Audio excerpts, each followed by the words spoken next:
Dan kedepannya akan bagaimana nantinya? Oh ya, ini barusan di record ya. Oke, itu jadi Kak Mois ini adalah founder daripada Kepul dan kita mencoba berbagi waktu mendengarkan sejenak apa yang ingin disampaikan sama founder daripada Kepul. Kepada Kang Muhammad Iskandar, waktu dan tempat dipersilahkan. Oke, terima kasih waktu dan kesempatannya, Ki. Assalamualaikum, salam sejahtera untuk semuanya. Malam ini saya diberi kesempatan untuk ngobrol dengan kawan-kawan, bukan hanya dari Kepul ya, mungkin komunitas lain, mungkin ada Kopip ya. Saya kurang jelas itu, Kopip punyanya Mas Lutfi itu ya.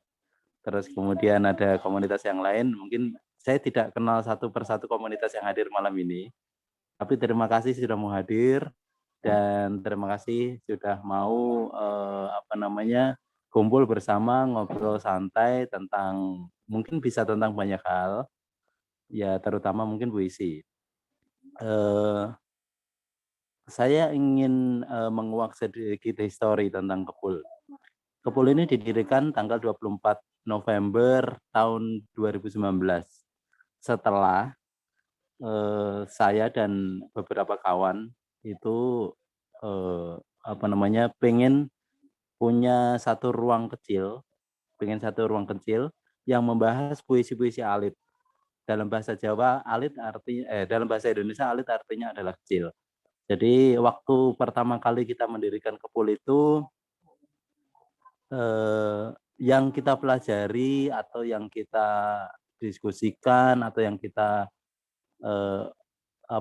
jadikan materi adalah beberapa puisi kecil yang hadir di negeri tercinta Indonesia ini.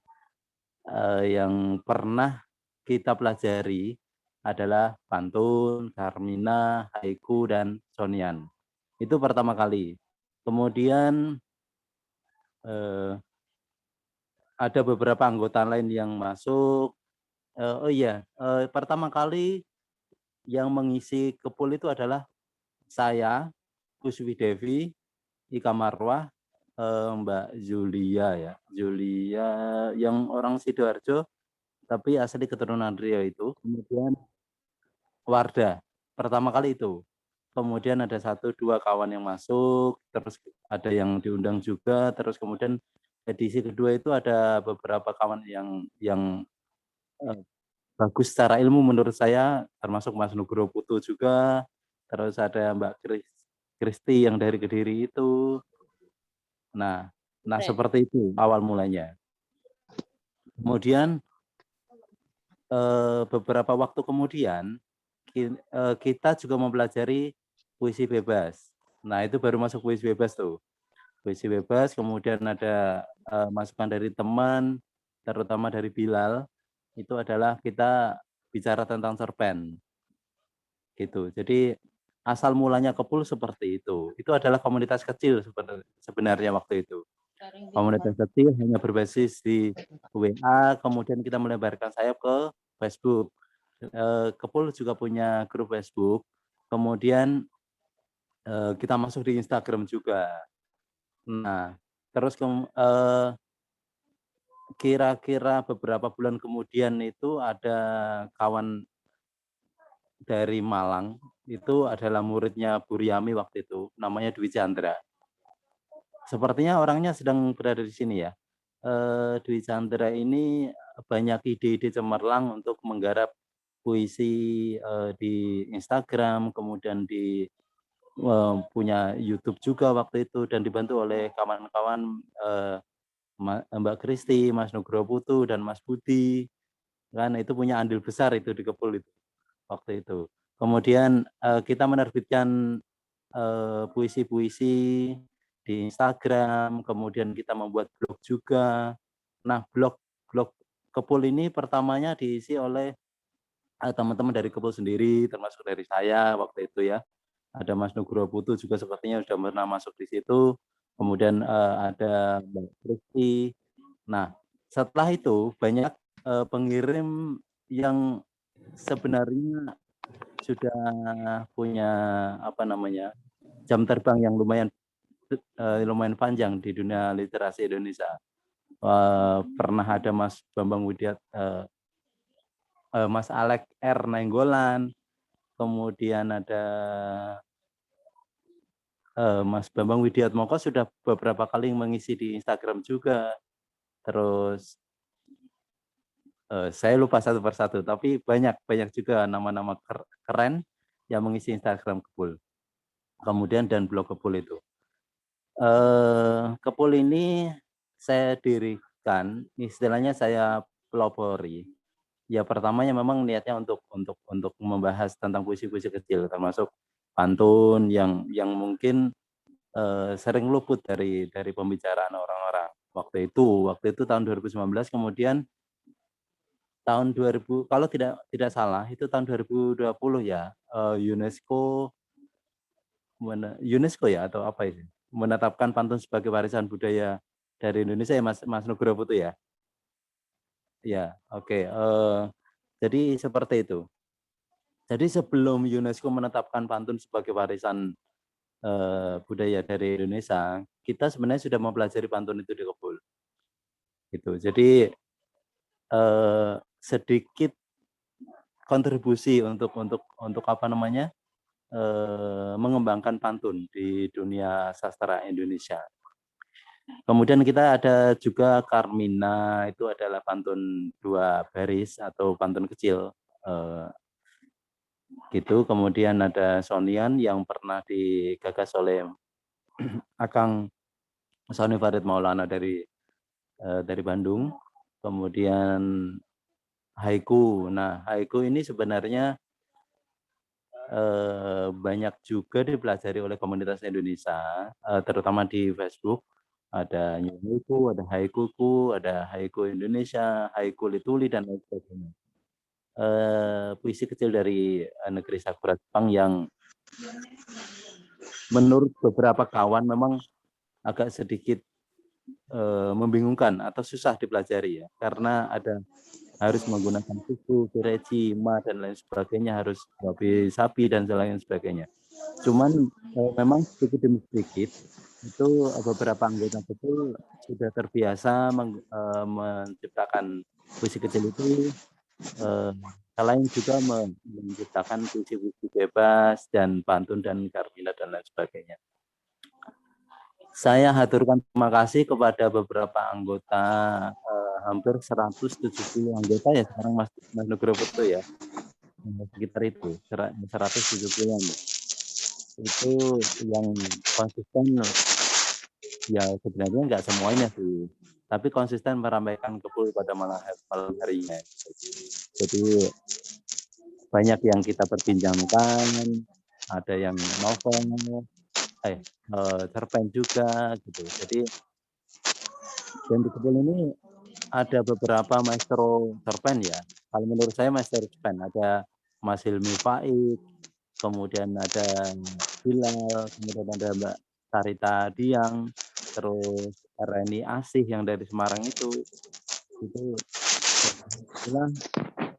banyak beliau ini juga membagikan ilmunya gitu. Jadi saya merasa bahagia sekali. Dan untuk program jangka panjang sebenarnya Kepul ini punya program jangka panjang, yaitu ada beberapa event yang akan kita adakan.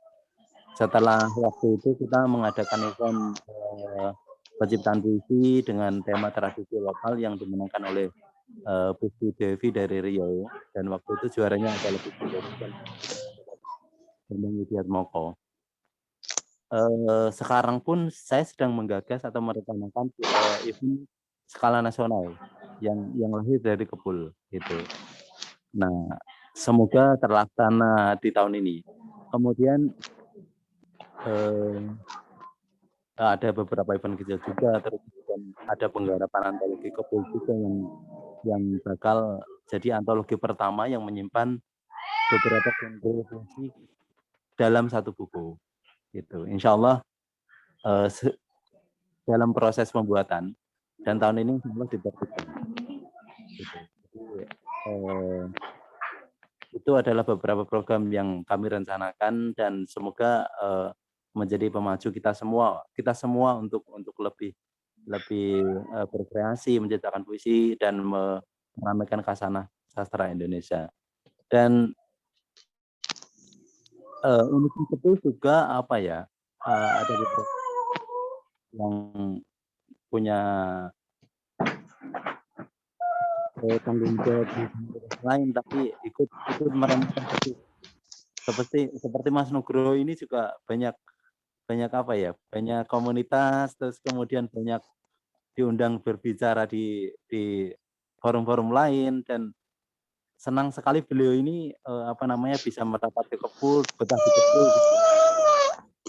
Bahagia sekali. Kenapa katanya mau warna?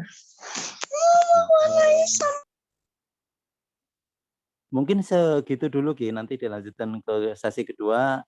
Monggo silakan Ki Pujo untuk memberikan waktu kepada Mas Nugroho Putu untuk menyampaikan ngobrol santainya di malam ini. Terima kasih Ki. Monggo.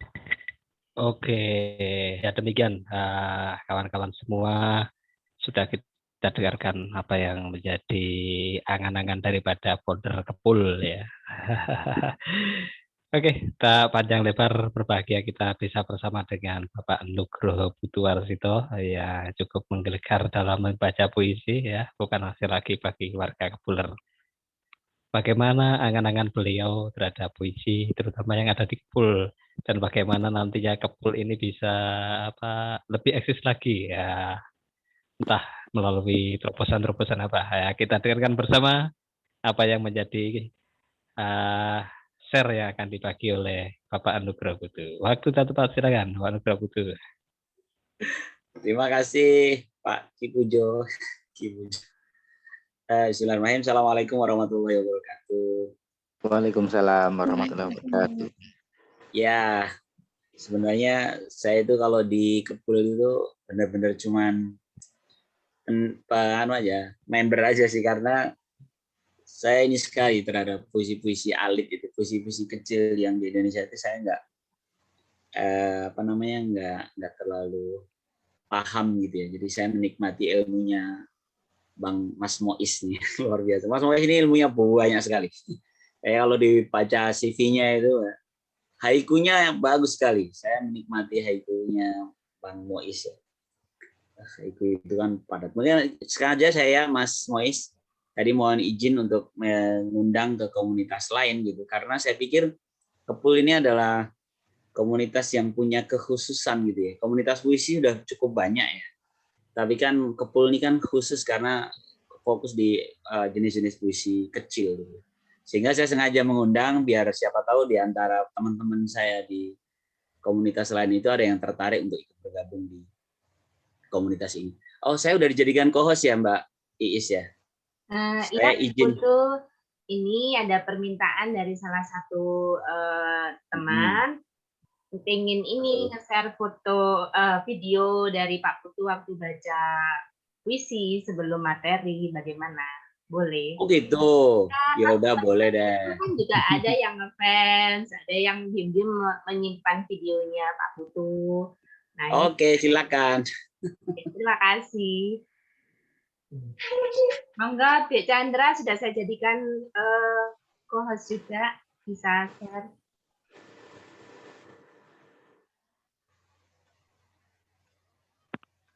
Sudah terlihat screen-nya? Sudah. Ini yang lagi.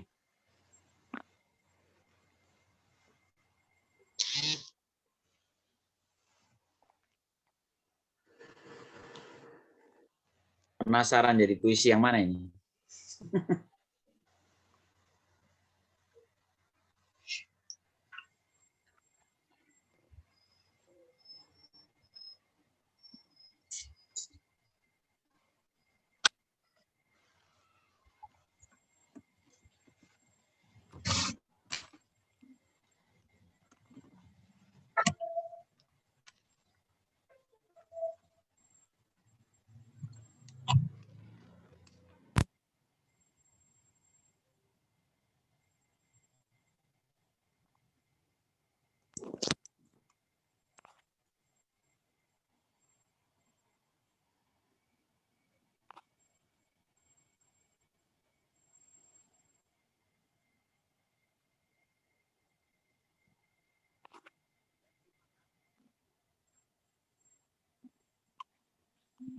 Ya, berapa ini?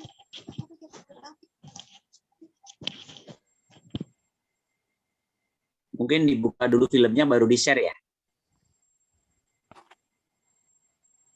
Ya, iya Mas, bisa share, lalu Mas nanti pilih Windows share gitu. Dibuka dulu, dibuka tapi di post saja nggak? Itu pasti bisa. Silakan Mas Dwi. Mas Dwi Chandra yang buka ya? Iya. Gimana, Dek Chandra? Ada kesulitan? Oh, sudah. Sudah, tapi di sini tidak muncul ya. Di sini cuma Windows Explorer aja. Bentar.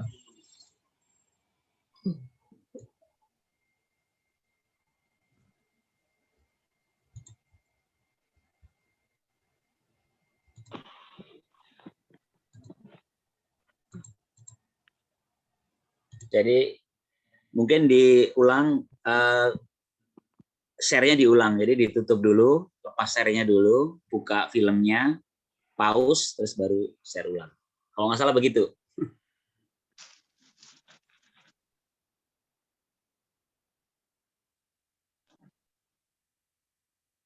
Tuh.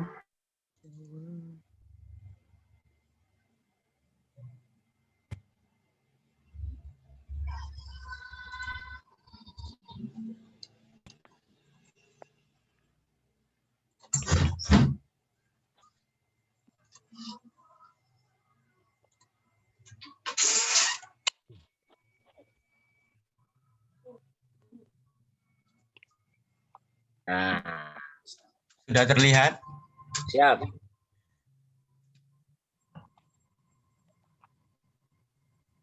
Suaranya belum keluar. Suaranya ada. Nggak ada. Belum, suaranya belum masuk.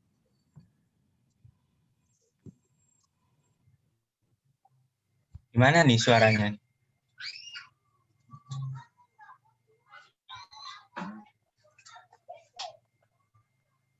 Bisa jadi di settingan mikrofonnya ya.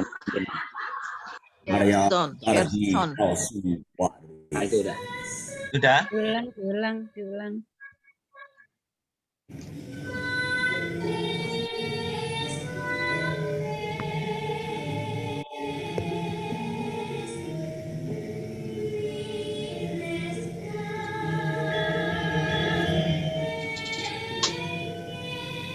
Sepi Saupi karya Tarji Kalsum Bahri.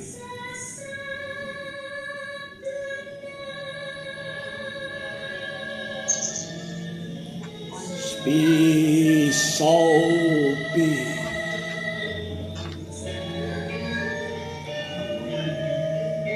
Sepi Sau luka Sepi Sau juri Sepiku dosa sepukau sepi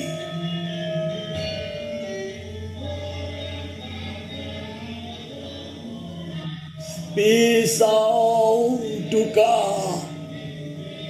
serisau diri sepi sau sepi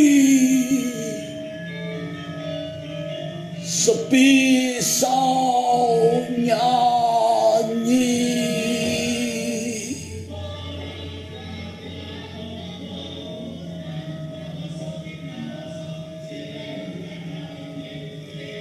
sepi sau pa sepi sau pi sepi sapanya sepi kau sepi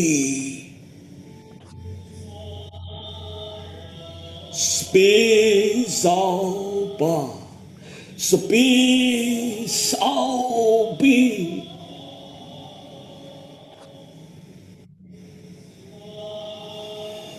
sepiku diri keranjang duri.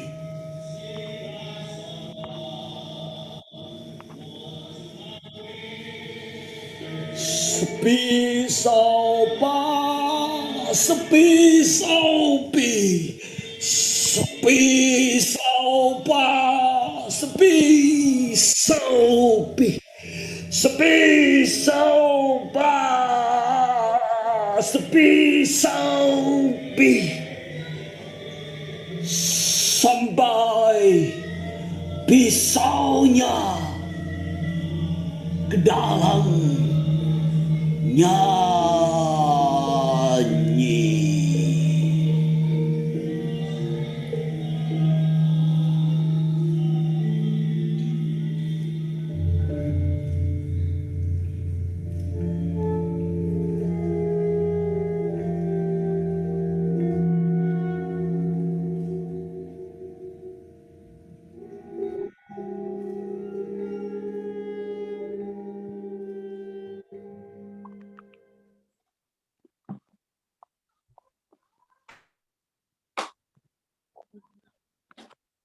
Terima kasih.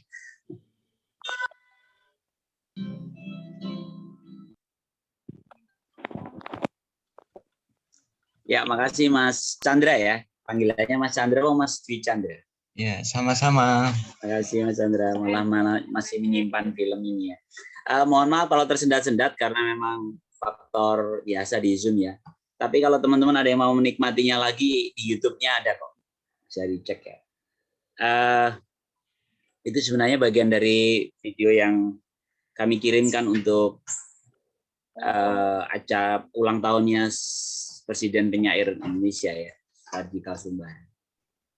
Dan nggak menang, tenang aja. Kayak gitu pun.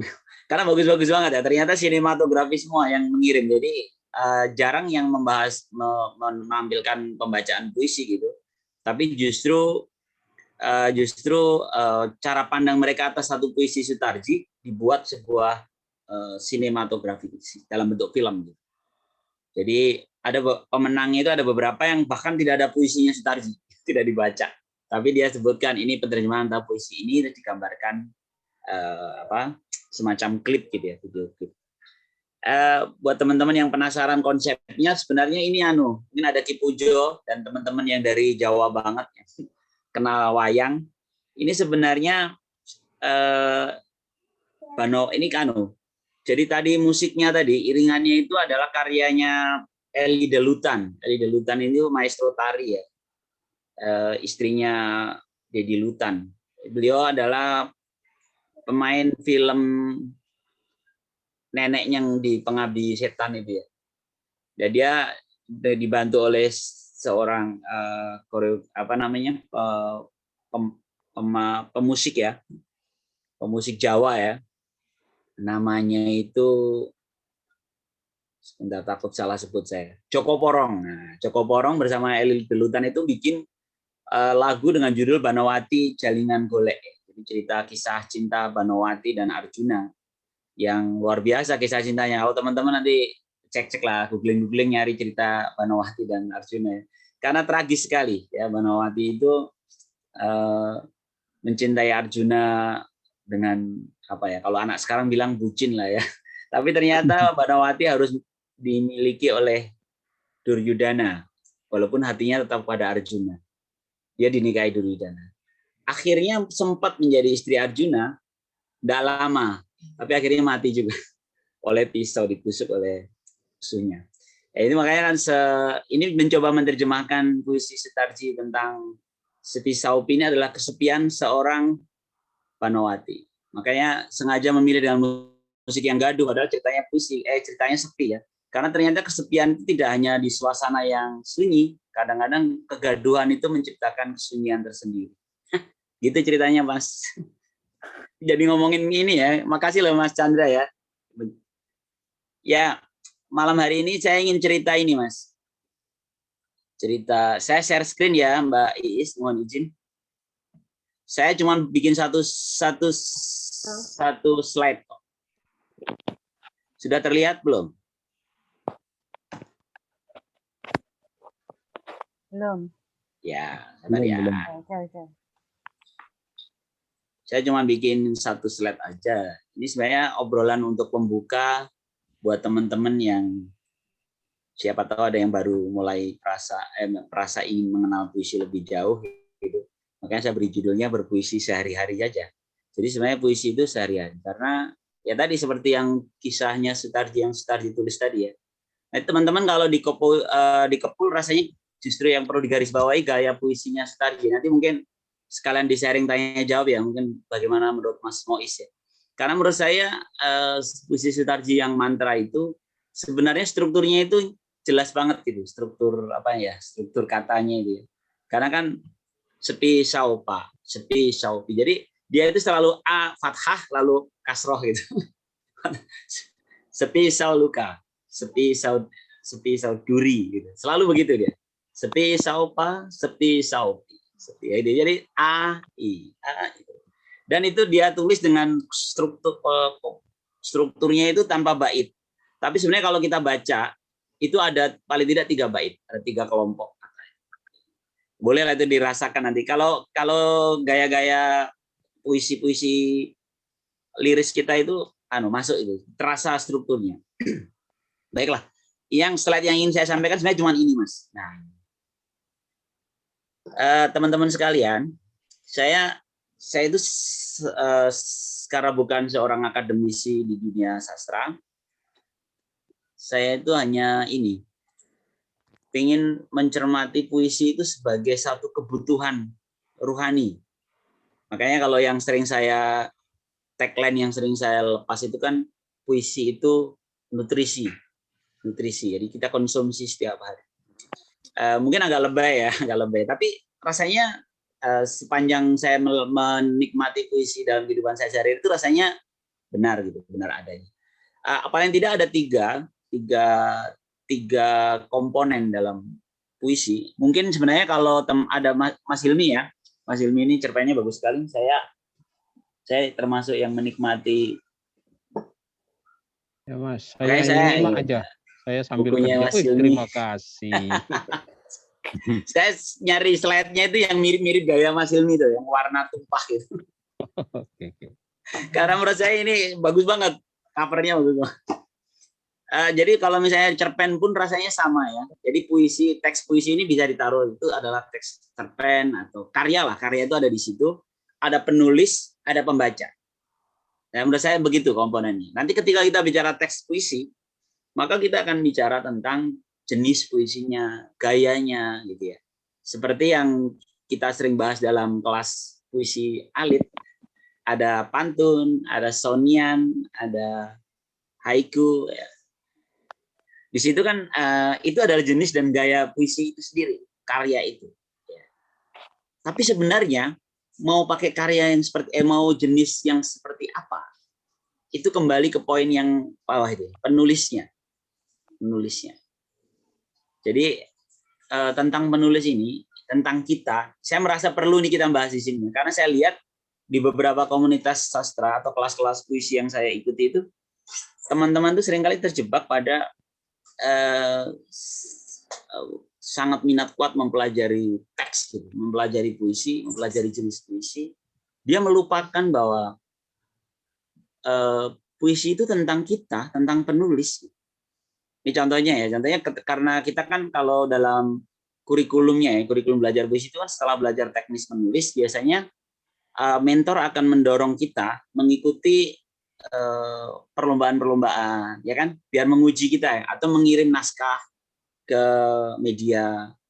Nah, kita terlalu cepat ketarik ke sisi pembaca. Ini kalau di gambar slide kita kan ada pembaca ya, pembaca. Jadi teks puisi, penulis dan pembaca. Kita terlalu cepat ketarik kira-kira pembaca mau apa, medianya seperti apa yang menarik kita. Atau kalau kita ikut lomba, temanya tema apa, sehingga di kepala kita ini ketarik ke wilayah-wilayah yang kita memaksakan diri, penulis itu memaksakan diri untuk memahami tema yang bisa jadi itu bukan dia gitu. Paham ya maksudnya? Ini nanti boleh diperdebatkan. Karena menurut saya ini kelihatannya sederhana, tapi ini menurut saya berbahaya. Karena apa? Karena jangan-jangan kita nanti menulis sesuatu yang melanggar kejujuran kita. Kita sedang menulis sesuatu yang bukan kita gitu. Saya suka bercandaan kalau lagi foto-foto itu ya. Ayo pura-pura bahagia gitu. Itu bercandaan, maksudnya ironi kita kan begitu. Kadang-kadang kita pura-pura jatuh cinta karena pengen dapat tugas menulis puisi cinta gitu. Ya nanti hasilnya pasti ada cerita, ada ruhnya nggak dapat, pasti ruhnya nggak dapat. Saya berapa kali ikut workshop ya, kayaknya Mbak siapa ya, workshop apa ya waktu itu ya, penulisan novel, Mbak penulis perempuan berkalung sorban, Mbak Abidah Al-Khalaki. Bagus sekali ketika dia memberikan workshop tentang penulisan novel itu, ada seorang penanya, Mbak, gimana sih cara menuliskan agar tulisan itu memiliki ruh? Nah, itu salah satu tulisan yang memiliki nyawa adalah ketika kita tidak berdusta. Ketika penulis itu tidak berdusta dengan dirinya, dia tidak sedang memaksa-maksa menulis sesuatu yang sebenarnya nggak ada di dirinya. Karena ketika dia memaksa itu, tidak ada dirinya itu bukan berarti tidak dia alami ya. Kalau gitu kan caranya, kalau gitu saya harus mengalami semua peristiwa yang ingin saya tulis. Enggak juga. Ada di dirinya itu adalah bagaimana ketika dia, apa yang pernah dia pikirkan, apa yang pernah dia rasakan. Saya akan ada cerita ini Mas Mois. Mohon izin agak seolah-olah agak-agak di luar konteks, tapi sebenarnya masih nyambung. Saya suka nonton YouTube. Lanjut aja. Lanjut ya. Nonton YouTube itu ada ini Mas. Cing Abdel itu judulnya Wawancanda kan. Wawancanda itu podcast. Dia mewawancarai seorang komikan, seorang stand up komedian perempuan, judulnya namanya baru tadi pagi saya tonton, Bidian. Lupa namanya. Namanya Mega. Mungkin teman-teman ada yang pernah nonton yang dia stand up menjual status jandanya. Dia tentang dia statusnya janda. Yang menarik itu ketika ditanya kan itu satu zaman ya, Cing Abdel mewawancarai Mega ini. Akhirnya saya baru tahu kisah hidupnya Mega itu. Ternyata kisah hidupnya parah banget ya. Dia dulu anak jalanan, dia pernah jadi tukang tato, terus akhirnya dia menikah, terus KDRT, terus akhirnya cerai. Kisahnya ternyata bahan-bahan stand up dia itu semua kejujuran. Dan dia cerita, kenapa saya menyukai stand up comedy? Karena kehidupan saya itu kehidupan yang menyedihkan. Dan setiap hari saya merasa itu adalah tragedi ya. Dia menyesalinya gitu.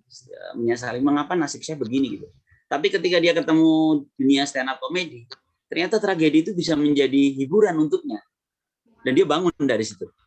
Dia akhirnya menulis tentang kegelisahannya, kependeritaannya itu dalam bentuk materi stand up dia. Sama dengan puisi menurut saya. Puisi ketika ditulis dengan anak sekarang bilangnya apa ya? Lebay gitu ya. Misalnya dia patah hati lalu dia tulis dengan kepatah hatiannya dengan sangat gitu.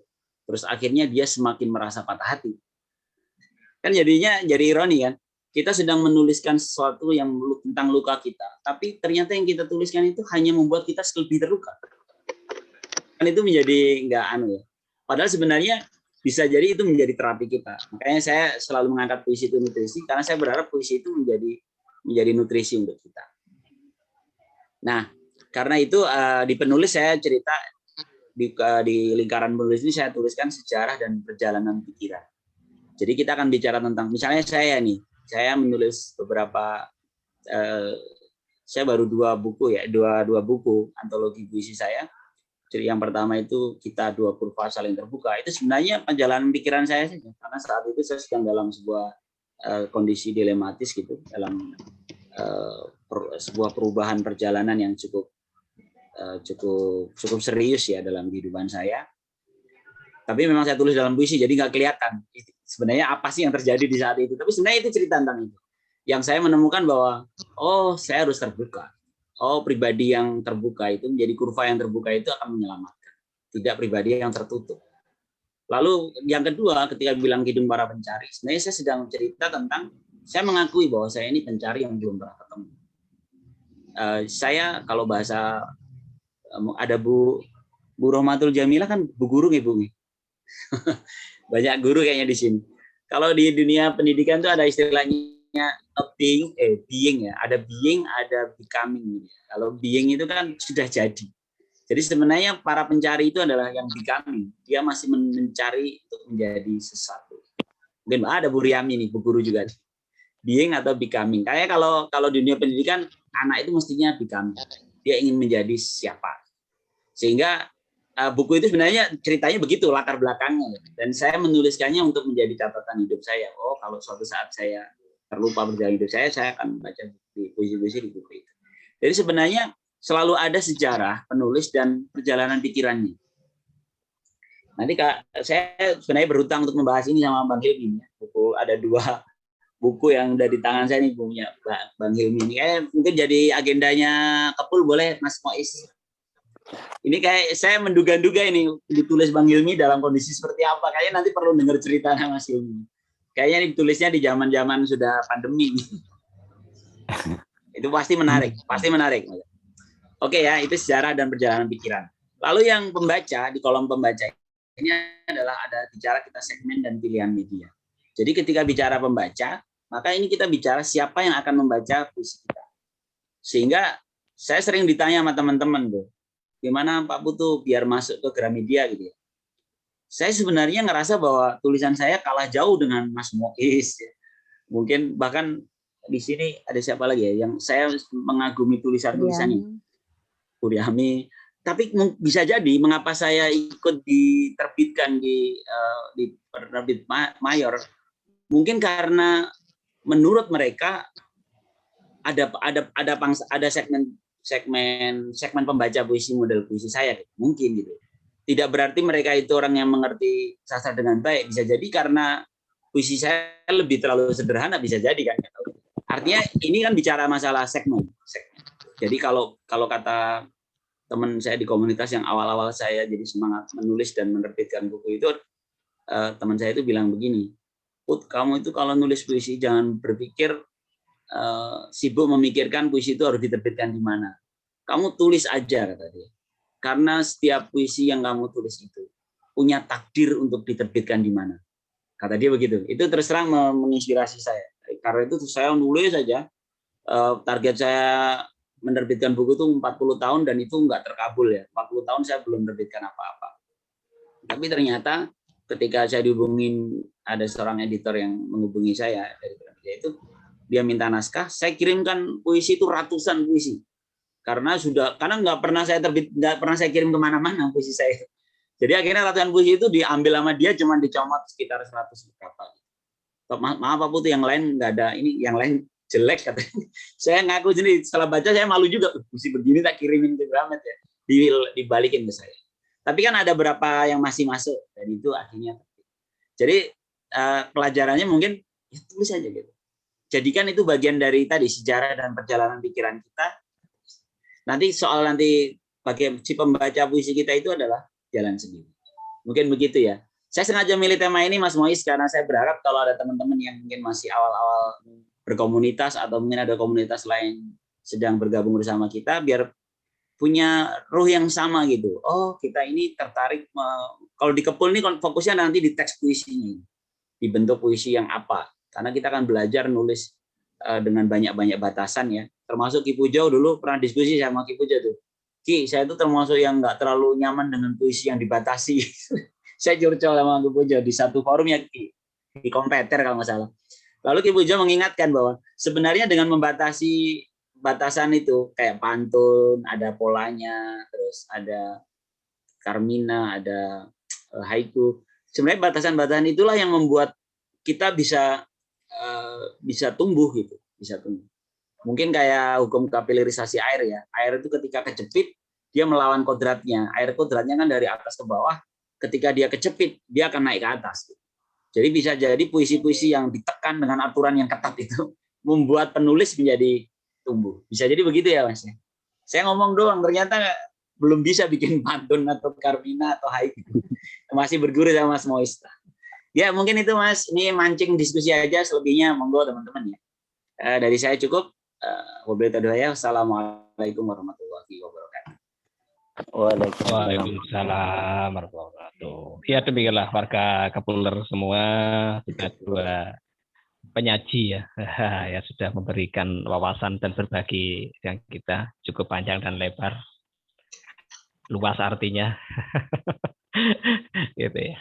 Itu monggo, silakan kalau mau berbagi melalui forum diskusi, kita santai-santai saja. Bisa langsung ke Mas Nugroho atau ke Mas Mois, silakan. Tanpa melewati saya juga tidak apa-apa. Kebetulan sedang ada cross di darat juga ini dalam bahasa tek-ontekan di sini. Begitu, silakan. Siapa yang mau akan mengambil waktu untuk menyapa Mas Nugroho atau Mas Mois? Tak persilakan, langsung open saja, unmute.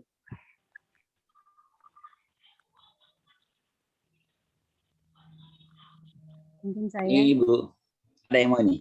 Monggo bareng. Saya ya. Silakan. Dari tadi sudah mute, jadi nyaut sendiri. Assalamualaikum warahmatullahi wabarakatuh. Waalaikumsalam warahmatullahi Selamat malam, ini waktu cerah semua, ini Mas Nugroho, Mas Iskandar, Ibu Pujo. Banyak ya, alhamdulillah bisa gabung. Dari tadi mungkin ketika Mas Nugroho menyampaikan materinya, saya manggut-manggut karena itu saya banget gitu ya. Artinya saya banget gini. Dulu itu saya merasa produktif sekali gitu. Jadi lihat apa, merasakan apa, itu langsung nulis. Jadi banyak sekali karya saya yang waktu itu mungkin hanya ada di buku. Kemudian baru mengenal sosial media itu baru sedikit upload gitu yang saya rasakan gitu ya. Kemudian ada komunitas-komunitas penulis. Nah di situ mulai ada batasan-batasan, memang ada. Harus nulis ini, temanya ini. Itu bagi saya itu berat banget untuk menghasilkan satu puisi aja rasanya. Aduh kok mumet sekali ya, karena saya harus sesuaikan dengan temanya. Saya harus menjadi orang lain. Ya ini menjadi orang lain, tapi di satu sisi saya mendengar bahwa ketika kita menulis puisi itu harus bisa menjadi orang lain. Nah ini kan dilema, sedangkan saya sendiri untuk menjadi orang lain itu suatu perjuangan yang harus gitu ya, harus saya lakukan.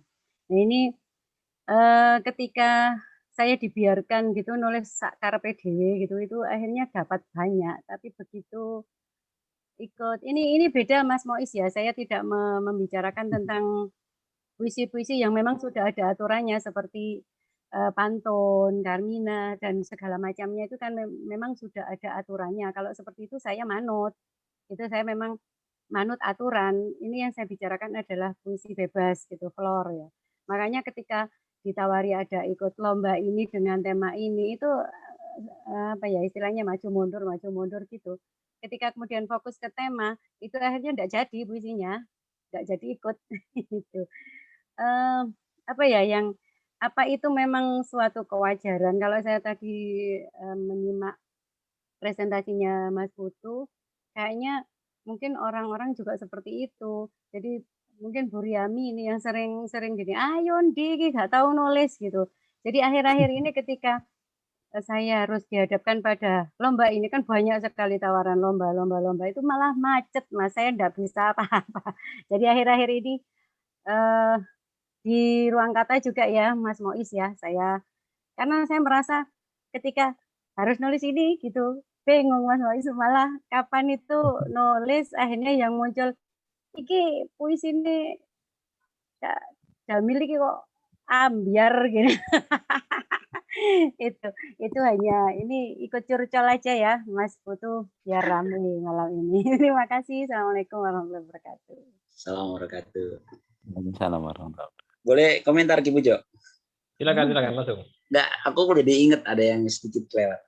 Jadi gini nih ya, memang di apa bagian yang saya buat tadi kan pembaca itu masalahnya kebebasan sejarah pembaca gitu ya, seperti yang disampaikan Bu Rahmatul Jamilah tadi.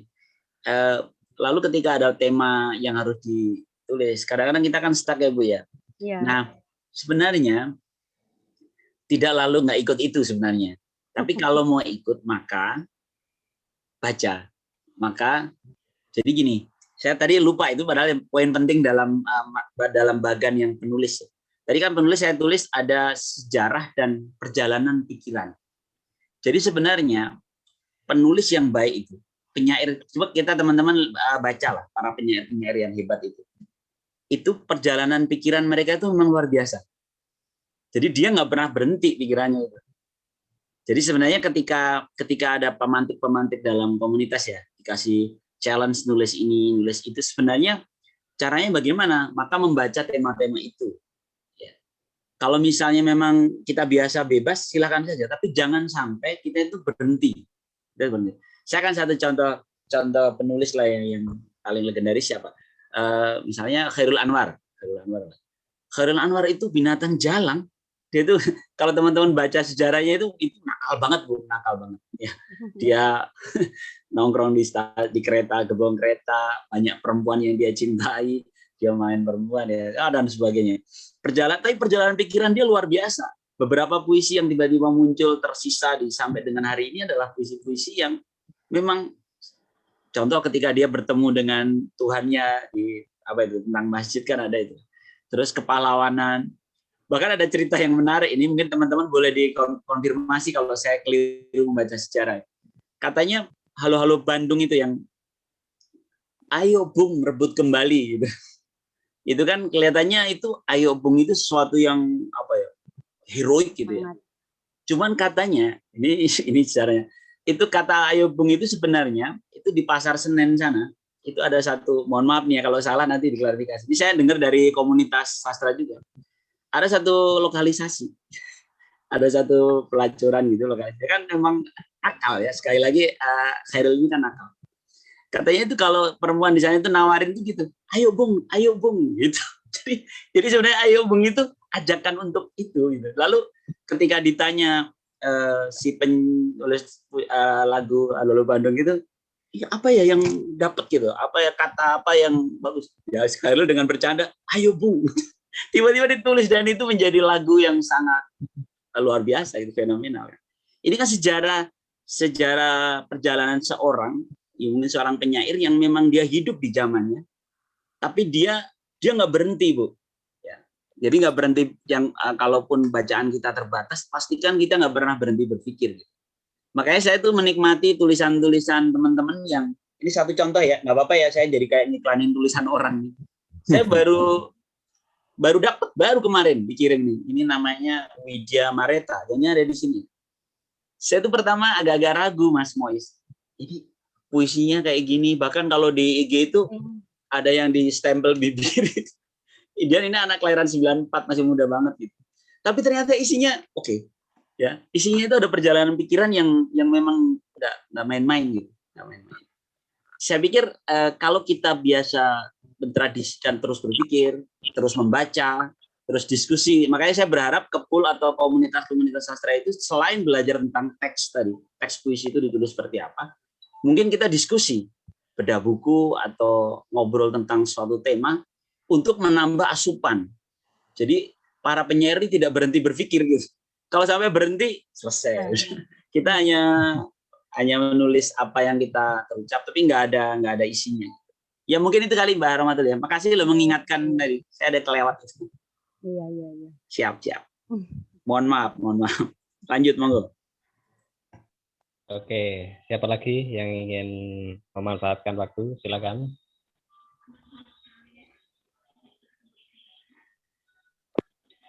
Ya, sambil menanti berbicara tentang puisi itu sebagai nutrisi ya.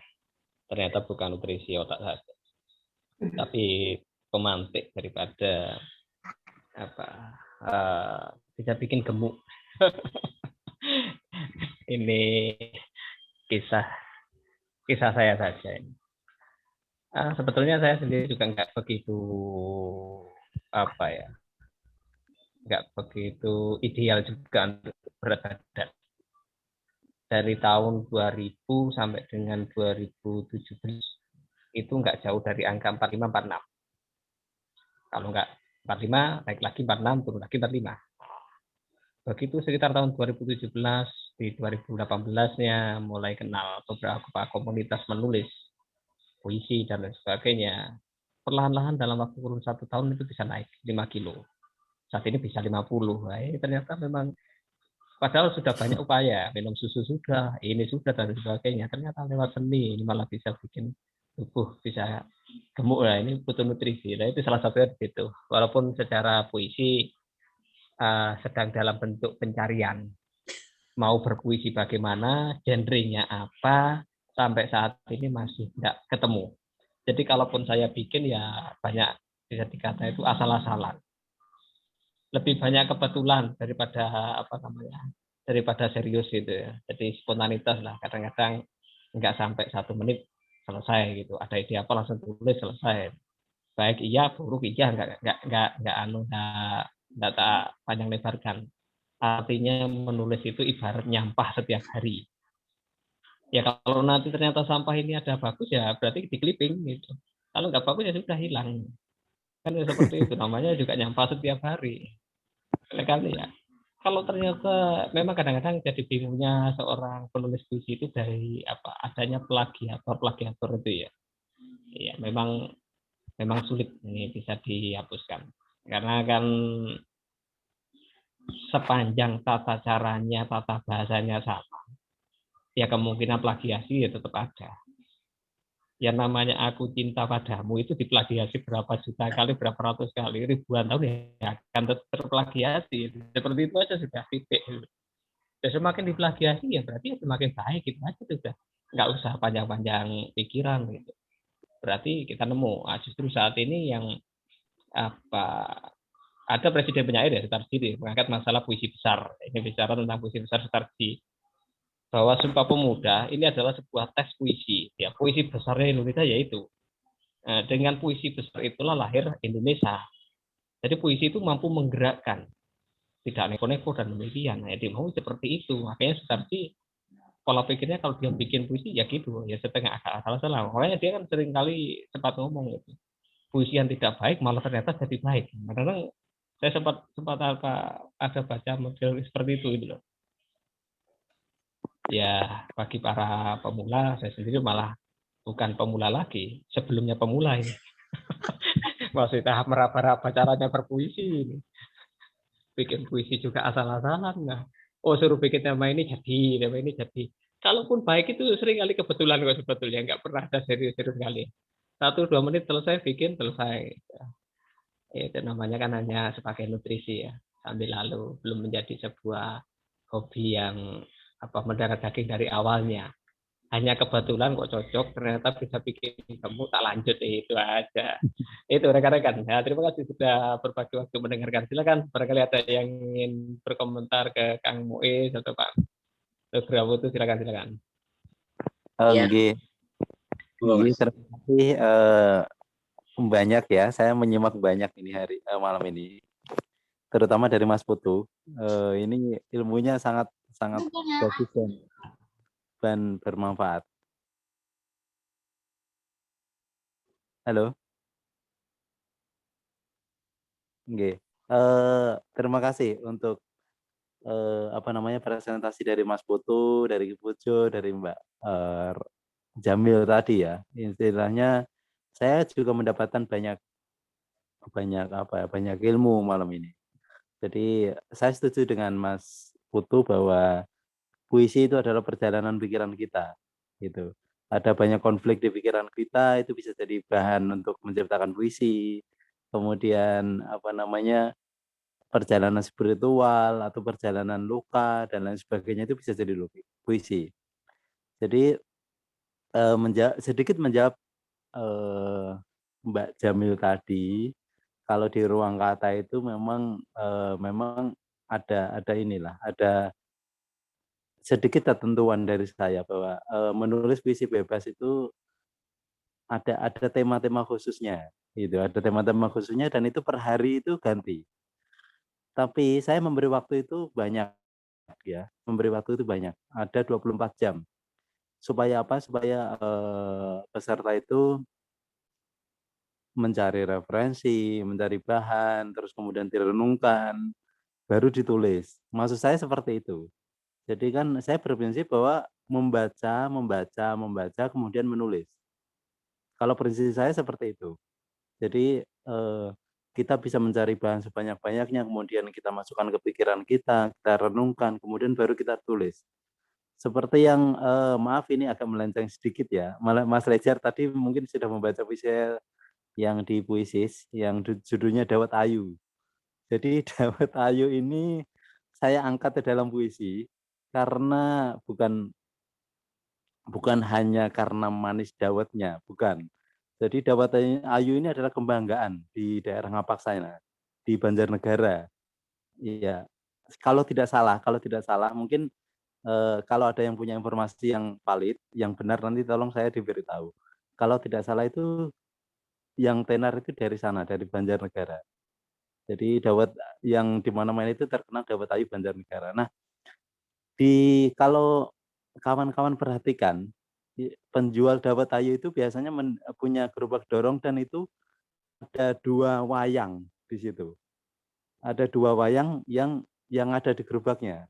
Kalau mungkin teman-teman pernah melihat itu seperti itu. Jadi saya mengungkapkan di bait awal bahwa melestarikan budaya itu ya sesederhana itu gitu loh. Jadi tapi kita memang harus mencari, harus memahami atau menonton pertunjukan dan lain sebagainya. Kan di Jawa banyak gitu. Kemudian ada yang dari Cirebon itu ada semacam sandiwara, Indramayu itu juga ada. Tapi melestarikan dari titik yang paling awal ya seperti itu gitu loh. Jadi ruang kata itu memberi ruang 24 jam untuk satu puisi. Dan itu per hari itu beda tema. Dan sebelum latihan itu biasanya saya memberi banyak atau beberapa puisi dari penyair-penyair terkenal. Ya sebagian dari penyair terkenal, sebagian dari penyair yang samalah dengan kita gitu. Saya juga pernah memberikan pemanasan itu dari penyair dari kawan kita Kepul gitu, kemudian dari Kopip, dari Mas Lutfi sepertinya pernah itu puisinya saya jadikan pemanasan itu di ruang kata. Jadi Mas Nugroho Putu juga sama pernah itu. Awal-awal itu pernah. Jadi supaya apa? Supaya kita itu meluaskan pandangan, meluaskan pikiran bahwa puisi tidak harus stuck di situ saja gitu. Ya seperti Mbak Jaun bilang tadi kalau misalnya ketentuannya puisi-puisi lama memang kayak Carmina, pantun, haiku dan sonian itu memang aturannya harus seperti itu. Tapi kalau di ruang kata itu ada puisi bebas yang saya beri tema supaya apa? Supaya kita bisa menyentuh tema-tema lain gitu loh. Menyentuh tema-tema lain misalnya kayak kemarin itu tema hutan, kemudian ada tema kartun dan itu sebenarnya saya memberi ruang kepada peserta untuk berpikir seluas-luasnya gitu loh. Tujuan saya seperti itu gitu. Saya itu pernah memberi tema yang agak sedikit lucu malah. Itu Petromax. Itu kan saya itu belum pernah membaca orang menulis puisi tentang Petromax itu belum pernah. Dan itu ditulis oleh para peserta ruang kata dan bahkan Mbak Kristia itu memasukkan di puisi dan akhirnya lolos itu antologi. Gitu. Jadi awalnya lucu, memang awalnya sedikit lucu, tapi itu kalau misalnya kita pahami, kemudian kita renungkan dan kita buat itu, insya Allah akan jadi bagus. Gitu. Insya Allah akan jadi bagus. Jadi di Kebul juga sama. Itu saya membebaskan juga. Mungkin di komunitas lain yang Mas Putu ada di ruang-ruang lain itu juga sama lah. Mungkin kita pertamanya memang mungkin hampir 60 atau 70% itu mengutamakan teks, memang benar itu. Makanya sebenarnya di Kepul itu saya rindu sekali ada ruang-ruang seperti ini itu sebenarnya saya rindu itu. Dan alhamdulillah sekarang itu terlaksana. Jadi terima kasih untuk seluruh tim, kemudian yang hadir malam ini saya itu merasa bahagia sekali. Jadi ya itu intinya kalau menurut saya malah berpuisi itu menggembirakan gitu. Jadi agak sedikit menguak sebenarnya kehidupan saya ya. Kehidupan saya itu sebenarnya dulu itu banyak pahitnya gitu.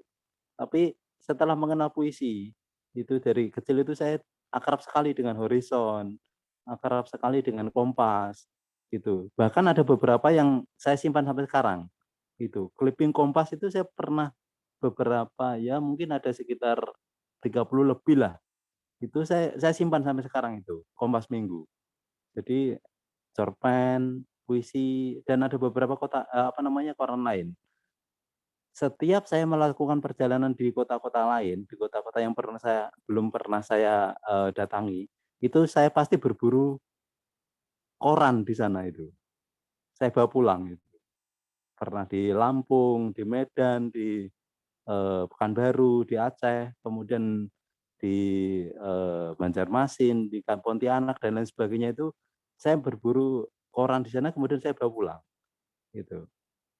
Jadi pernah ada beberapa kawan yang mengirimkan juga gitu. Jadi saya itu menyenangi baca sebenarnya dulunya itu, tapi menulis itu baru saya lakukan sekitar tahun 2013 gitu. Padahal saya ketemu Mas Leak itu tahun 2006 gitu. Dan ini jujur ya, saya itu pertama kali mengenal Mas Leak, kemudian dipanas-panasin lah sama Mas Leak itu. Itu tahun 2006 di Bojonegoro, di alun-alun Bojonegoro itu.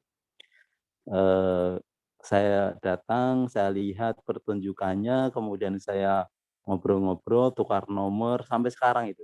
Sampai saya berganti-ganti nomor itu, sampai silaturahminya sampai sekarang itu, sampai kadang-kadang ketemu itu misu-misuan gitu loh. Kalau dalam bahasa Jawa itu misu-misuan. Jadi Mas Leak itu orangnya kan memang apa ya, humble ya, hangat gitu, orangnya hangat. Saya ketemu beberapa kali lah. Itu ada di Pasuruan, di Blitar, kemudian di Malang, dan di Kudus, di Solo dan lain sebagainya itu Mas Leak ini humble sekali. Dan pemantik pertama saya ya Mas Leak itu. Jadi beliau bilang hidup itu memang sebuah perjalanan, tapi jangan hanya disimpan gitu. Jadi tulislah apa yang ingin kamu tulis gitu. Nah, sedikit apa ya? Sedikit memberikan pengalaman kepada di ruang ini, bahwa tahun 2014 itu saya pernah nekat itu waktu itu. Jadi gini, saya diajak oleh seorang penulis dari Klaten, itu Bu Esti Ismawati. Beliau sekarang memang off, tapi off dari media sosial, tapi masih mengikuti beberapa event. Itu bilang gini, Dek, ayo ikut event saya. Gitu. Waktu itu event ulang tahun yang ke-60 Mas Kurniawan Junedi. Jadi bosnya KKK itu loh, yang di Jakarta itu. Bosnya Kosakata Kita. Yang kemarin yang memegang DNP juga itu, dan dari Negeri Poci. Jadi waktu itu saya nekat mengirim 5 puisi, dan alhamdulillah termuat, kalau nggak salah 3 gitu. Kalau nggak salah 3. Dan itu waktu saya dikirimi bukunya, kemudian saya buka dari awal itu, saya itu seperti langsung drop gitu. Hanya satu-satunya saya itu pemula di situ. Gitu. Jadi di situ banyak sekali nama-nama yang sudah menulis puisi dari tahun 80, 85, tahun 78, seperti Pak Darmadi yang di Tegal itu, kemudian ada Kamerat Bang Herman ya, yang orang Garut itu sepertinya. Banyaklah, pokoknya itu di situ banyak sekali. Dan itu hanya satu-satunya saya itu yang pemula dan nekat waktu itu. Jadi ya seperti itu. Saya memang sudah akrab sekali dengan bahan bacaan, bahkan tahun 2000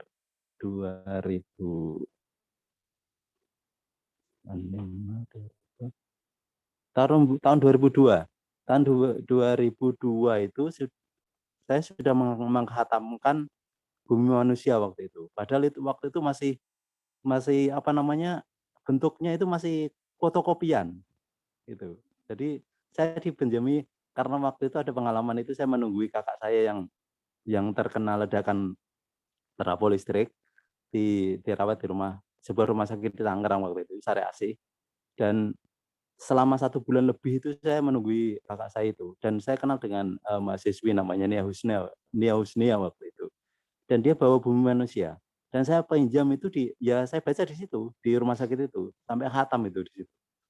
Jadi ya faktor-faktor kenekatan, faktor-faktor harus membaca gitu loh. Jadi akhirnya menumbuhkan saya untuk menulis gitu. Padahal waktu tahun-tahun itu masih wagu lah, masih bucin, masih alay dan lain sebagainya gitu loh. Masih bucin. Jadi saya tetap harus terus menulis sampai sekarang. Nah, itu. Jadi itu sedikit pengalaman, semoga ada gunanya lah kepada teman-teman, dan saya tahu yang hadir malam ini pasti banyak yang lebih profesional daripada saya gitu, seperti Mas Nugroho Putu yang sudah di Gramedia, Mas Lejar Galih, Mas Lutfi dan lain sebagainya itu, dan banyak lagi, Ki Pujo, itu sebenarnya tulisannya bagus-bagus itu. Cuman ya Ki Pujo sendiri mungkin belum berminat untuk mengumpulkan dan menciptakan buku, tapi padahal puisinya secara jujur saya lihat di Kepul itu banyak puisi beliau itu bagus-bagus gitu. Jadi ya saya segitu dulu, dan saya memberi waktu kepada teman-teman di sini untuk ya sekedar sharing atau apa gitu.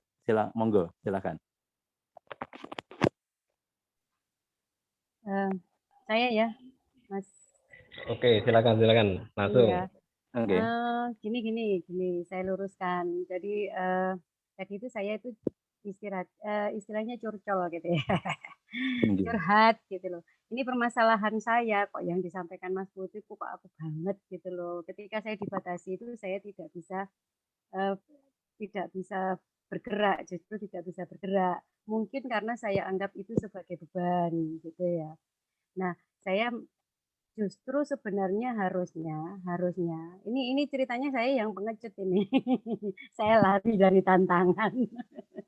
Padahal tadi ketika Mas Putu menegaskan, kemudian Bang Mois juga menegaskan bahwa sebenarnya tantangan ini harus dihadapi gitu loh ya. Jadi ketika saya mendapatkan permasalahan ini, yang saya lakukan mungkin 2-3 bulan ini ya Bang Mois ya, saya mangkir ya.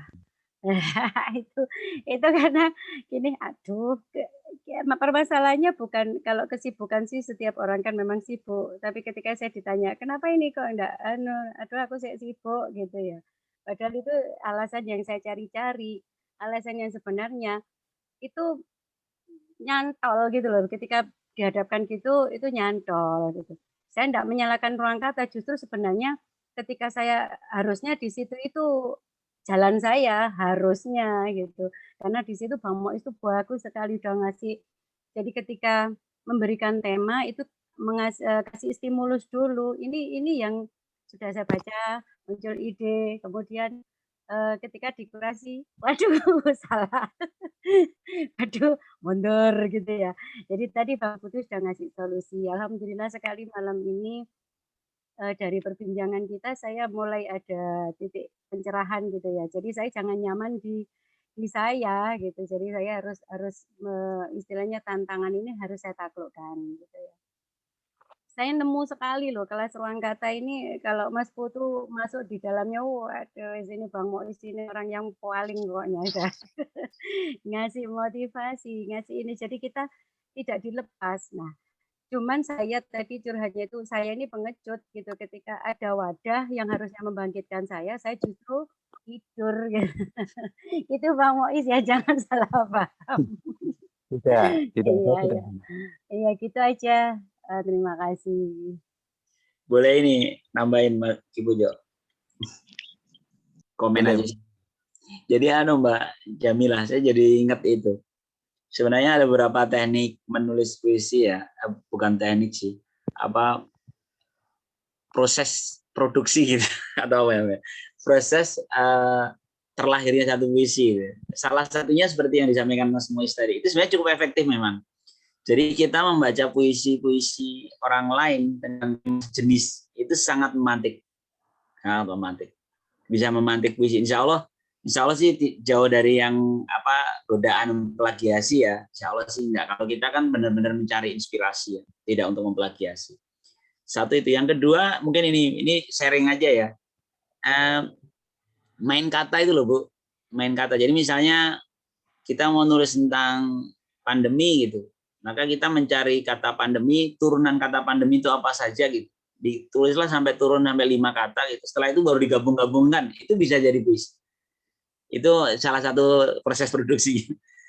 Yang pertama tadi ya membaca puisi lain gitu. Puisi lain kalau perlu sebanyak-banyaknya. Bahkan kalau kata Pringadi Abdi Surya, ini mungkin teman-teman ada yang pernah baca karyanya. Beliau ini seorang ASN seperti saya tapi produktif sekali. Dia bikin novel, cerpen maupun puisi. Menurut Mas Pringadi, membaca karya itu tidak hanya karya puisi. Ini kayaknya ada Pak Tikno ya. Kayaknya Pak Tikno termasuk seni rupa juga ya Pak. Atau Mas Faik juga kan suka menggambar juga. Jadi membaca karya lain, tidak harus karya puisi, tapi dengan tema yang sama. Gitu. Misalnya kita searching di googling gitu. Misalnya mau menulis materi tentang puisi di era digital misalnya. Kayaknya ada yang pesen itu. Puisi di era digital misalnya. Cari cerita di Google puisi digital. Kalau perlu selain kita nge-share nyari puisinya, cari gambar gitu. Klik di gambar di Google. Ini aneh ya, maaf ini sangat teknis tapi menurut saya ini bisa memantik. Nanti muncullah lukisan-lukisan dengan tema yang sama. Bisa bukan hanya puisi, lukisan kita lihat. Setelah itu lagu. Ini serius ini. Lagu itu bisa memantik ya. Misalnya dengerin lagu siapa gitu dengan tema yang sama.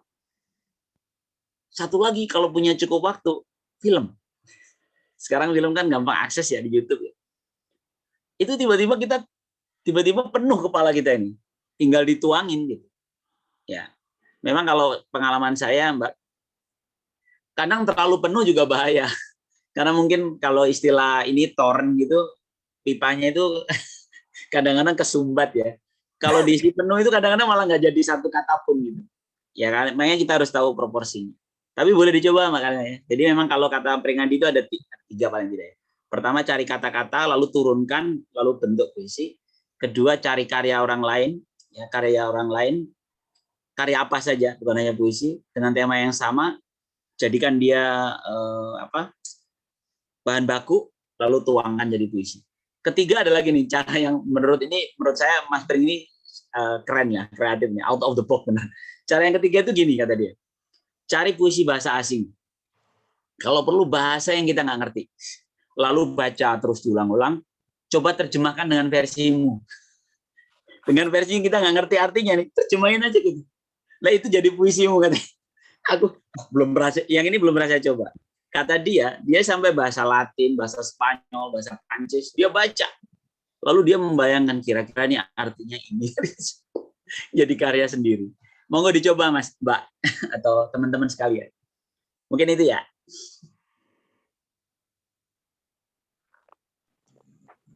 Ingin bertanya Mas Mois. Silakan Mas Lutfi. Saya kan pernah baca ya, atau pernah dengar kita siapa yang ini nulis bahwa puncak kepenyairan itu bukan ketika seseorang udah bagus puisinya gitu, tapi ketika dia udah bisa menemukan ciri khas gitu, ciri khas karya gitu. Misalnya kayak kalau siapa tadi yang dibacain itu puisinya, puisi Sutarji Kalsumbahri. Khas apa? Mantra. Mantra misalnya. Nah kayak gitu. Kalau Mas Putu atau Mas Mois ada keinginan nggak itu untuk memiliki ciri khas sendiri gitu dalam karya gitu? Atau tahap-tahapnya ke situ gimana sih gitu? Untuk bisa punya ciri khas sendiri gitu. Kalau saya kan nulis nggak nyampe 2 tahun Mas, jujur saja nih. Nulis puisi, awal gabung di Kepul aja itu puisi saya masih ya gitu, sederhana banget. Diavan banget gitu. Semenjak ini beli puisinya Mas Mois, bukunya yang itu Lelaki Utara, terus sering baca. Nah di situ saya mulai mencari teknik gitu, supaya karena saya yang sekarang jadi beda dari sebelumnya. Terima kasih banget itu karyanya Mas Mois itu. Nanti bacain lah salah satu puisi di sini. Puisinya Mas Mois. Kalau baca jujur saya rusak ini suara, memang nggak ada keahlian suara nih, rusak. Oke, mungkin bisa saya jelaskan sedikit ya, sedikit. Jadi itu kan masuknya pasti di karakter ya. Jadi setiap orang akan tahu itu puisi siapa gitu kan. Jadi ya memang benar. Mungkin kita akan menuju ke sana gitu. Kemarin itu saya pernah bicarakan dengan seseorang gitu, dengan mbak-mbak gitu. Jadi karakter itu akan ditemukan antara mungkin menurut perkiraan saya itu adalah minimal itu 3 tahun, 5 tahun itu nanti orang akan tahu gitu loh. Orang akan tahu ini puisi siapa gitu. Walaupun nggak dikasih nama gitu, orang akan tahu. Dan saya juga dalam proses OTW ke sana gitu.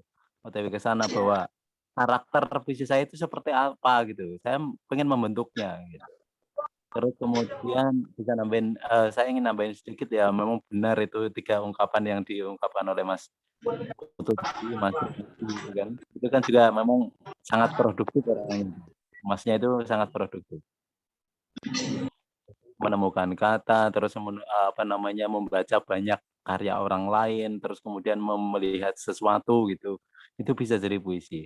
Bahkan di Kepul itu beberapa kali saya memberi lukisan atau gambar itu, iya kan, saya suruh jadikan haiku atau apa gitu. Bahkan Sonian pun saya pernah. Kemudian di ruang kata juga sama, saya pernah memberi gambar, kemudian saya minta peserta untuk menjadikan puisi gitu. Kemudian musik gitu. Saya pemantik terbesar saya itu sebenarnya adalah musik. Itu rahasia saya itu. Pemantik terbesar saya menciptakan puisi adalah musik, terutama musik-musik instrumental, misalnya gitaro, Kenichi, terus siapa namanya yang dari Singapura itu, bahkan musik biola kayak Vanessa Mai gitu, saya dengarkan, Bon gitu saya dengarkan. Kemudian bisa saya pahami, oh ini alurnya seperti ini gitu.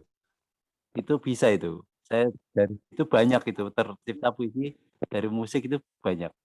Kemudian musik-musik instrumen, kadang-kadang musik yang kadang-kadang saya mencari musik di luar kebiasaan orang-orang mendengarkan gitu. Jadi bisa itu jadi Mas Lutfi, sebenarnya saya melihat perkembangan Mas Lutfi ini bagus. Sangat bagus. Saya sekarang jadi pengagum malah. Jadi pengagum puisi Mas Lutfi. Jadi perkembangannya luar biasa keren. Jadi saya sering menyarankan kepada teman ya gitu. Membaca puisi online. Kenapa? Berkat terima kasih sekali. Jadi seperti membaca puisi ini. Puisinya Mas Lutfi.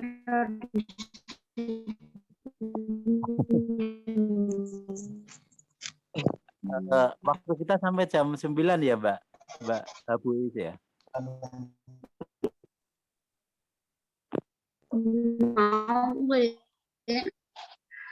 Kalau ini Zoom saya ini bebas sampai besok pagi, nggak apa-apa.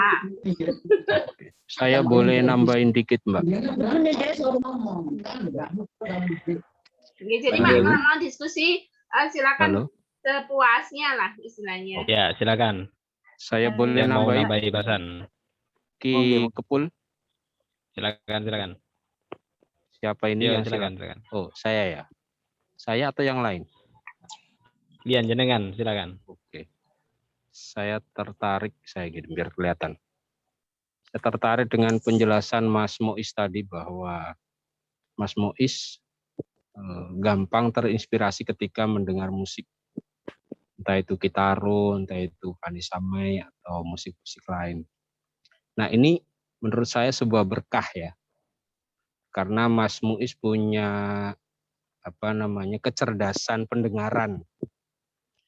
Para pemusik-pemusik itu, musisi-musisi yang sangat jago seperti Mozart dan lain-lain itu, konon kalau mendengar musik itu mereka istilahnya bukan mendengar, tapi melihat bahwa ketika musik itu dibunyikan, itu mereka melihat warna-warna. Seperti warna pelangi begitu yang menari-nari, sehingga otak mereka itu bisa menangkap ini ada orkestrasi seperti apa sih. Nah, maka saya kemudian seperti menemukan jawaban kenapa sajak-sajak Mas Muiz itu begitu kuat gitu. Ternyata itu tadi ada berkahnya. Mas Muiz punya gift gitu ya, punya apa namanya? Kalau bahasa wali itu punya karomah gitu ya. Yang luar biasa. Sebenarnya saya pengen komentar itu aja sih. Saya nggak ingin menambah masalah gitu aja. Terima kasih.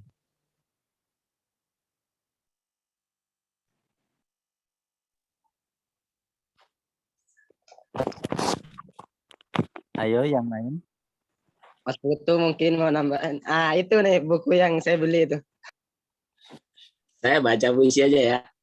Iya, puisinya Mas Muiz yang ini bukti bahwa Mas Muiz menangkap dari nada-nada di sekitarnya kayaknya. Izin ya teman-teman sekalian. Dari bukunya Mas Muiz, Lelaki Utara.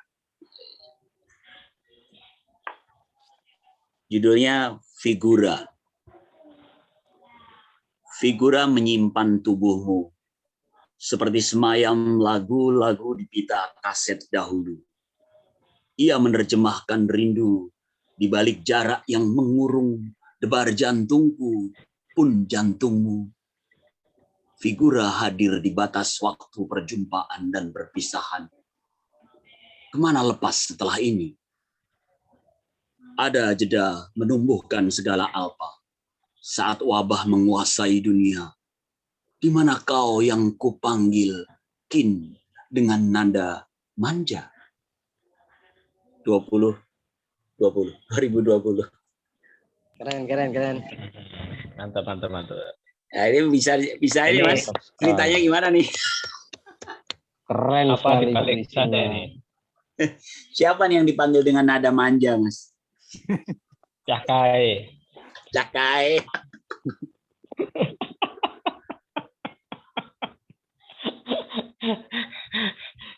Iya. Ya sebelum ke Mas Muiz ya bercerita tentang Cakai melalui figura. Jadi saat memandang foto sambil dengar musik akhirnya terangkailah beberapa kata-kata tadi itu. Saya ingat apa event bareng Zoom dengan Pak Putu ya. Orang Jogja atau apa yang insinyur apa dokter hewan apa itu ya. Bahwa misalnya puisi itu perlu diselamati karena itu kan kelahiran. Ya, artinya itu sebuah ibarat anak itu yang dilahirkan. Tapi kalau memang demikian, anak yang dilahirkan itu kadang-kadang aduhai, kadang sempurna terlahir begitu. Ada kalanya cacat. Makanya kalau memang ada yang terlahir cacat, kadang-kadang dikomentari orang gitu. Ya sudahlah, apakah mau dibetulkan kecacatan itu? Ya kita akhirnya menjadi sebuah pertanyaan juga. Memang ada kalanya sesuatu tidak harus terlahir dengan sempurna. Kadang perlu ada kecacatan dari situ. Akhirnya kadang-kadang kan ada satu hal lagi ini yang menjadi bahan pemikiran saya. Puisi era tahun 80-an, 90-an, tahun 2000 sepertinya kok kayak beda-beda. Dalam artian ketika masa realita puisinya lebih puitis ya. Perlu adanya bumbu-bumbu yang bikin indah dan sebagainya. Justru kalau tidak puitis malah salah gitu, malah kurang baik ya. Akhirnya terbawa ke situasi era-era saat ini gitu. Sementara di era tahun 90-an sudah mulai bebas, ada puisi yang teriak-teriak ya. Karena ada dinamika reformasi dan lain sebagainya. Dengan perekonomian yang sedang tidak begitu bagus-bagus sama tahun 97-an itu. Nah, sehingga puisi yang puitis malah nggak laku di sana. Jadi yang penuh gelegar-gelegar itulah yang sekarang ini di era pandemi. Puisi yang bagaimana ini yang bisa bertahan dan berkembang, yang bisa berkembang biak lah. Apakah puisi yang puitis atau puisi yang ala kadarnya sederhana? Orang kalau dikasih yang sulit-sulit dipikir, puisi yang gelap, yang tidak terang, gitu, kadang-kadang juga ya juga kasihan juga karena juga nggak ada penontonnya juga ya, nggak ada pembacanya. Nah ini. Dari itu nanti di bahan-bahan bahasan akan datanglah. Di samping juga mencoba menguak sisi sastrawan-sastrawan Indonesia seperti Sutardi Kalsubakri ya, seperti itu kan bagus juga nanti kita ungkap, kita bahas di sini. Mungkin ada puisi-puisi wanita. Terus lagi ada hal yang agak juga apa namanya itu. Kenapa kok banyak puisi-puisi itu kok laki-laki? Padahal yang punya perasaan itu wanita. Tapi yang punya kemampuan malah banyak laki-laki loh yang terkenal itu kenapa? Lawar demikian. Nah itu kan hal yang aneh itu. Baper. Iya. Padahal apakah memang logika ini memang sangat berperan penting gitu membuat sesuatu menjadi lebih lebih panjang usia gitu loh karyanya daripada yang terlalu terbawa emosi. Apakah benar demikian sebuah karya itu? Itulah beberapa hal yang bisa diungkap nantinya. Monggo silakan kamu dibahas itu gimana ceritanya figura Cahkai tadi.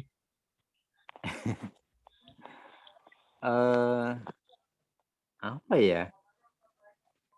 Jadi gini, itu hanya sekedar simbol sebenarnya. Yang ada pengungkapan dengan nada manja dan lain sebagainya tadi itu hanya sekedar simbol. Dan itu sebenarnya mengangkat kisah banyak orang sebenarnya. Banyak orang di masa pandemi ini ya, kan pandemi kan awal-awal 2020 ya, awal Maret sepertinya ya. Ya. Jadi waktu itu banyak dari teman-teman saya itu cerita ke saya. Itu jarak, waktu, itu banyak yang memisahkan. Yang terpisahkan oleh itu gitu. Jadi saya mengambil satu simbol figura karena di dalam figura itu pasti ada sebuah foto. Biasanya seperti itu. Jadi dalam figura itu ada sebuah foto dan foto itu pasti akan melukiskan bayangan seseorang gitu. Bukan hanya orang yang dicintai, bukan hanya itu.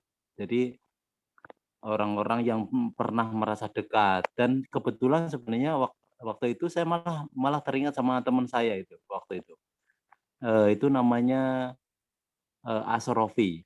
Ya, jauh banget ya. Jadi Asrofi itu teman masa kecil saya. Ya gitu, teman-teman masa angon gitu, angon kerbau, kambing dan lain sebagainya bermain di sungai. Dan pernah sama-sama nekat di Bali berdua gitu. Jadi turis guide, apa namanya? Tour guide ya. Tour guide atau apa itu namanya yang ke turis-turis itu. Pernah gelandangan di Pantai Kuta, pernah diusir oleh apa namanya petugas di sana itu namanya pecalang atau apa itu. Ya, nah seperti itu. Jadi kemudian pernah nekat ke Kalimantan gitu, berempat itu waktu itu dan itu nggak ada tujuan itu. Jadi perlu saya jelaskan di sini. Ke Kalimantan itu nggak ada tujuan dan bingungnya itu setelah di tengah samudra gitu. Di sana itu mau ngapain, mau apa itu belum terpikirkan. Nah, setelah turun di Batu Licin, kemudian itu ada orang yang baik hati itu mengajak kita kerja itu di tengah hutan itu, Pak. Jadi penebangan pohon gitu. Dan itu kami itu sama-sama masih belia waktu itu. Masih labang lulus SMP kok. Jadi waktu itu kan lulus SMP itu kita tidak meneruskan kemana-mana. Jadi apa namanya?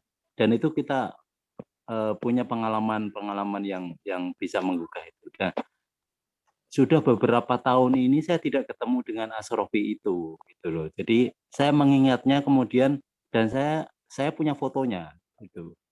Oh, dan langsung dalam pikiran saya ini bisa jadi bahan puisi ini gitu. Ini bisa jadi bahan puisi. Figura ini bisa jadi bahan puisi gitu. Jadi Asrofi itu memantik saya kemudian secara kebetulan sebelum saya membuat puisi itu saya ditelepon sama beliau. Gitu.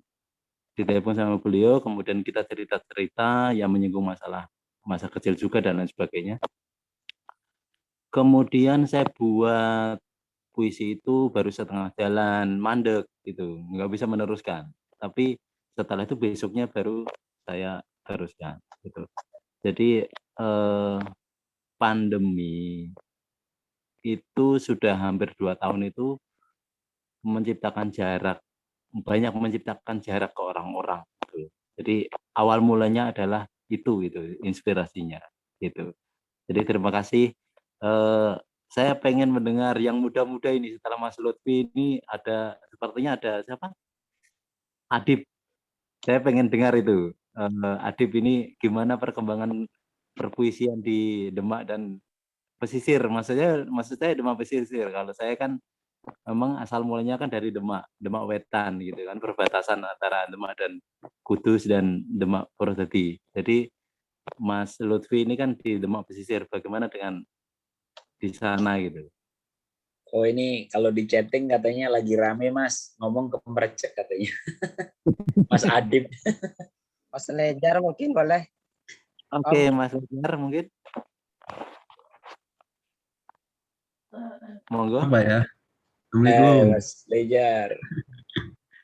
Saya sebenarnya cuma pengen jadi penonton cadangan saja, mendengarkan percakapan para penyair-penyair.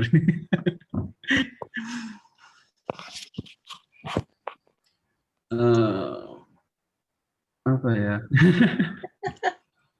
Masih menikmati percakapan teman-teman aja, jadi silakan dilanjut. Saya sangat terkesima tadi dengan Pak Muiz, bahkan figura saja dipaksa dia untuk memainkan musik ya.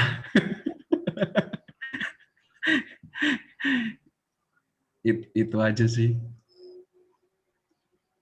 Kalau gimana? Oh, monggo. Enggak, saya tergoda itu komentarin Pak Kipujo tadi pancingannya. Mas Lejar, monggo nek modein dulu. Oh ya. Saya tidak punya latar belakang akademisi, belum pernah ikut belajar puisi di ruang-ruang formal, jadi ya mendengarkan percakapan teman-teman ini pembelajaran yang luar biasa sih untuk saya sih. Nanti diresum jadi puisi dong Mas. Hasil ngobrol ini dicatat jadi puisi. Insya Allah. Jadi ini Mas, kalau mau ngomentarin Kipujo tadi pancingannya bagus ya itu. Yang Kipujonya ada nggak nih? Ada. Oh ada. Yang tadi loh Ki, walaupun nanti pancingan buat ngobrol berikutnya juga boleh. Sebenarnya polanya sekarang seperti apa sih gayanya gitu ya, gaya puisi yang akan populer sekarang ini gitu. Saya malah inget ini teman-teman. Salah satu rumusnya, teorinya si George Soros itu mungkin zaman kita krisis moneter dulu kenal betul ya. Seorang yang jago menggoyang ekonomi satu negara gitu. George Soros itu ini, kalau di bukunya, salah satu bukunya itu ada, dia bikin rumus tentang perilaku pasar dengan harga. Jadi pelaku pasarnya dengan harganya sendiri gitu. Kan ini di pasar moneter ya. Sorry, ini ngomongnya agak jauh ya, tapi nanti nyambung. Matematika itu kan, kalau di matematika itu ada 2 variabel ya, variabel terikat, variabel bebas gitu. Variabel terikat itu mohon izin kalau salah Bu Guru. Bu Guru banyak di sini. Variabel terikat itu terikat oleh variabel bebas itu kan. Jadi kalau bebas diubah, maka variabel terikat ikut di variabel ini. Nah, kalau kata George Soros, dalam pelaku pasar itu ternyata ada variabel yang sama-sama bebas. Ya, sorry saya ngomongnya agak jauh, tapi ini nanti nyambung dengan tadi. Pembaca puisi itu seperti apa? Puisi yang populer sekarang ini akan seperti apa sih? Itu tergantung 2 kan, penulis dan pembaca. Mereka itu sama-sama variabel bebas gitu. Jadi mereka akan saling mempengaruhi. Kalau Sutarji dan teman-temannya penulis puisi mantra itu populer, gencar gitu. Misalnya termasuk saya ikut andil kan dalam mempopulerkan puisi mantra misalnya ketika saya baca. Maka nanti bisa jadi arahnya ke sana gitu. Tapi ketika puisi bebas yang berapi-api itu ternyata kemakan pasar dan para penulis itu memopulerkannya itu dan si pasar juga terpengaruh, kan akhirnya nanti itu yang ke bawah. Jadi saya ngelihatnya itu ini itu dua-duanya variabel bebas. mereka saling mempengaruhi. Ya penulis dan pembaca akan sama-sama saling mengisi. Dan saya pikir kalau saya akan menikmati aja, asik-asik aja lah gitu. Selama tadi ini membuat kita itu bergerak. Ya, proses pikiran tadi nggak pernah berhenti. Saya pikir penyair itu cerdas-cerdas kok ya. Ya contohnya Mas Mois tadi, figura jadi. Dan ternyata figuranya Mas Mois ini panjang betul ceritanya. Ada laut, ada berjalan-jalan bersama Asropi. Asropi yang dipanggil Kin dengan nada manja. Keren-keren. Ya mungkin itu Ki. Oke, ya terima kasih. Ya, memang gitulah pembahasan kita di malam hari ini. Selanjutnya kita sudahi dulu di jam 9. Kalau setelah ini kita bisa lanjut kembali. Tentunya bebas tanpa perlu direkam juga tidak apa-apa. Itu. Baiklah warga Kepuler yang berbahagia dimanapun berada tentunya. Yang tentunya nanti akan menonton dari siaran ulang atau rekamannya pada malam hari ini. Semoga bisa banyak mendapatkan manfaat daripada adanya kegiatan ini.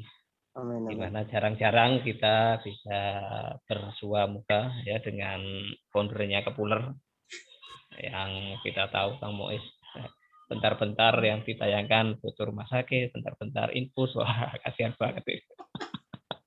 Padahal kita juga menunggu apakah ada nanti puisi infus itu ya, itu ini hanya berguru aja, semoga tetap awet sehat aja, nggak usah ke sana lagi. Amin, amin. Harapan kita begitu, gitu.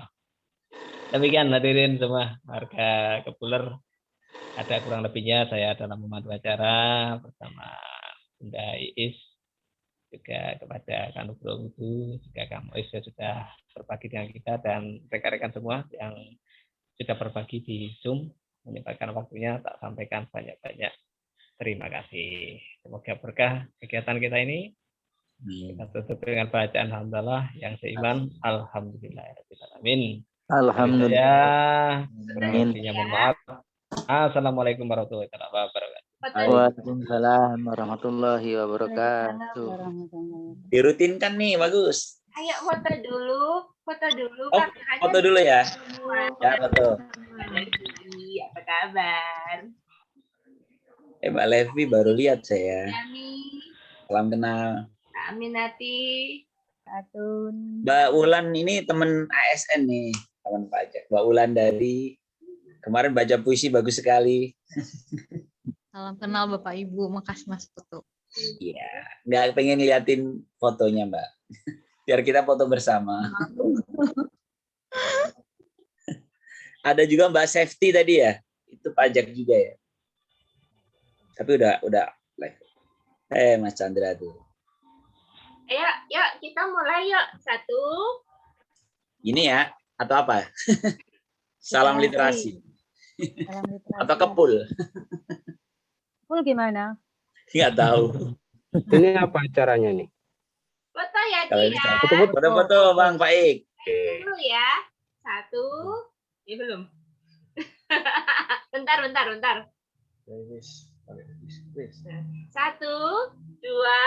3.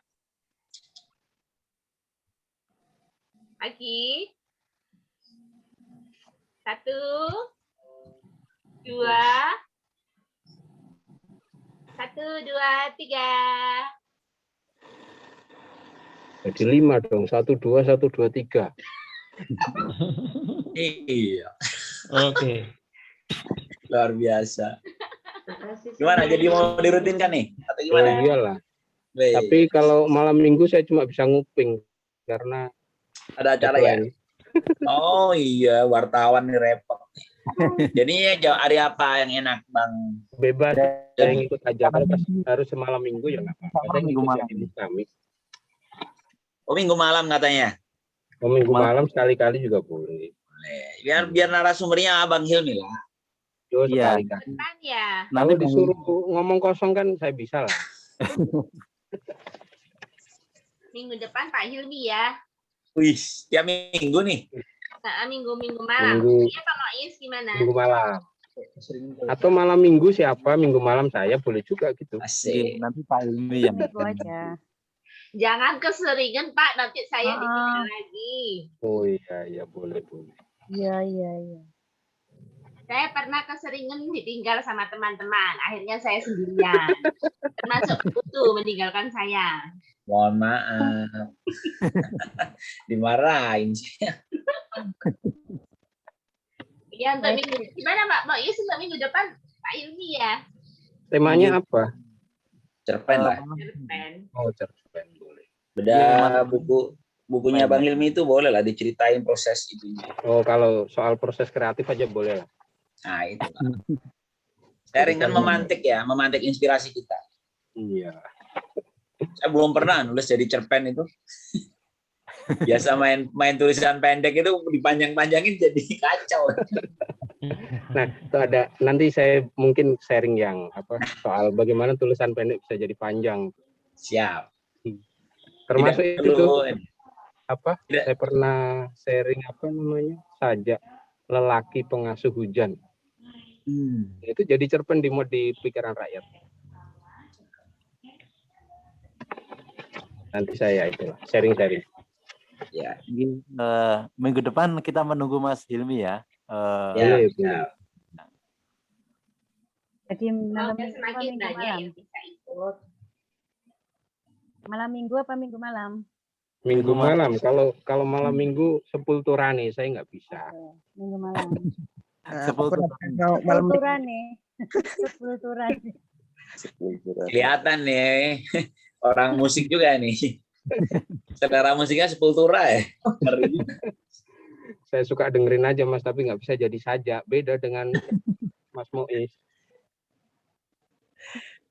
Tapi Kitaro tuh keren, Mas. Kitaro bagus. Kitaro itu dia sederhana jadi ini. Kitaro itu kan ini ya, musiknya itu spiritualis gitu ya. Yes, betul. Kita bisa kayak kita dibawa ke alam lain gitu loh, ke dimensi yang lain. Itu kalau nggak siap-siap bisa bunuh diri tuh. Nah, itu yang bikin pengen bunuh diri itu Payung Teduh, Bang. Payung Teduh. Gue kalau denger lagu Payung Teduh kenapa sedih terus? Payung Teduh yang ini ya, yang zamannya masih ada Is ya.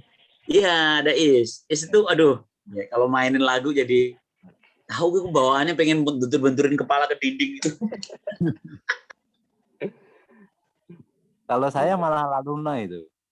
Laluna betul. Laluna juga. Laluna. Oh ya, Laluna.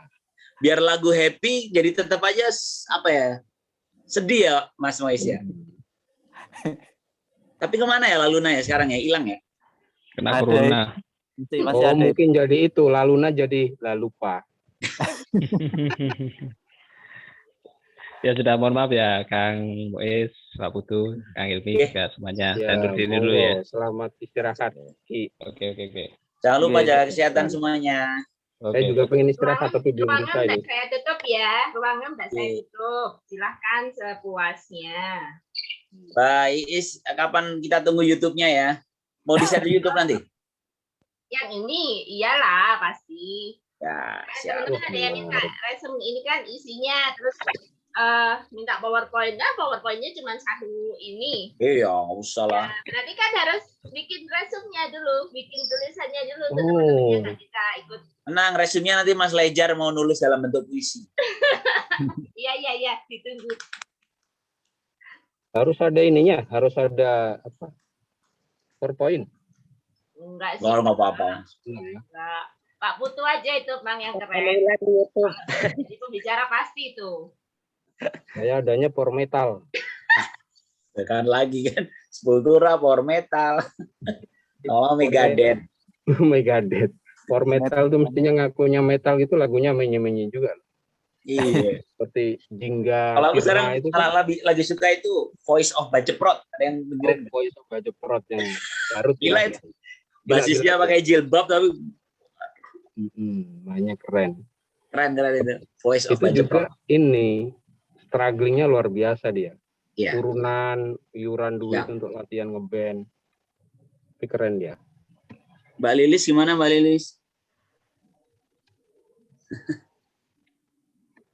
Mohon raise hand. Berdiri dulu ya. Mau ketemu Mas Al. Ini acara udah selesai kan? Udah. Oh, ada Mbak Levi juga. Mbak Levi itu. Iya, Mbak Levi tadi sempat ngelihat sesaat wajahnya, baru lihat. Dia orang ya? Ya? Dia bentuknya orang atau bentuknya apa? Iya, gitulah. Coba kita kasih lihat lagi dong, Mbak Levi. Mbak Levi keluar, Mbak Levi. Ojo, kayak tadi sih. Narasumber berikutnya, Mbak Levi ya. Tuh, sudah siap ya narasumber berikutnya. Saya kira mas-mas dulu. Mbak Levi saya kira mas-mas. Nah, kalau dengar Levis itu kan ingatnya toko ini kan, strukturalis, Levi Strauss. Makanya saya mohon maaf sama beliau, Mbak Levi. Ya udah ya, mohon izin ya. Terima kasih semuanya. Baik. Makasih ya Pak Putu. Mbak Levi baru bunyi, aduh maaf. Gimana Mbak Levi? Enggak apa-apa. Oke ya. Kasih. Assalamualaikum warahmatullahi wabarakatuh. Jaga kesehatan semuanya.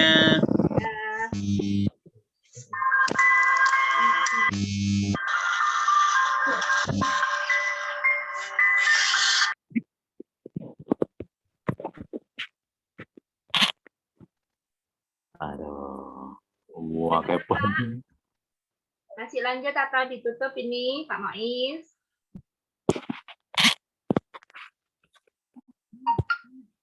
Penghuninya tinggal aku.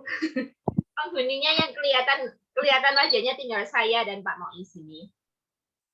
Ditutup saja, Bu. Tutup saja ya kalau gitu ya. Oke. Minggu depan, minggu malam dengan Mas Hilmi. ya. Nanti di lobby satu lagi narasumbernya siapa gitu. Oh, kalau itu kan jenengan yang tahu ya.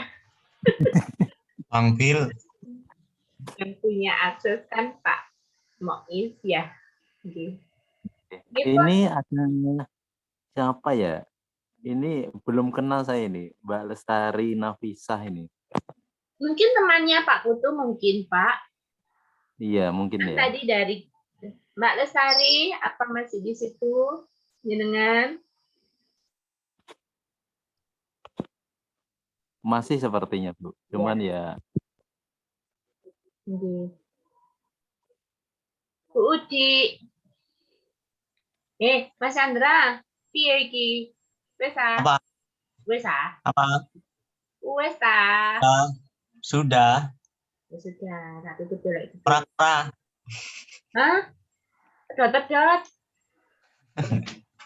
Sudah. Mbak Mbul ya, nanti bagian bikin ini ya, tak kirimi apa? Rekamannya. Ya. Ya, wis. Sampun, Pak. Saya tutup Sampun. ya. Nggih. Sampun kalau anu apa banyak belum sempurna, banyak kekurangannya. Bagus, sudah bagus, Bu. Sudah bagus. Nanti insya Allah minggu malam lebih ramai lagi semoga. Oke. Ini tadi berapa, Pak? Yang datang? 22 kali. Paling tadi sempat 22 ya. 24. Iya, bagus kan 24. Nggih, Pon. Nggih, sampun, Bu. Saya tutup ya, Mas Chandra, Pak Mois. Nggih. Iya, makasih. Assalamualaikum. Waalaikumsalam.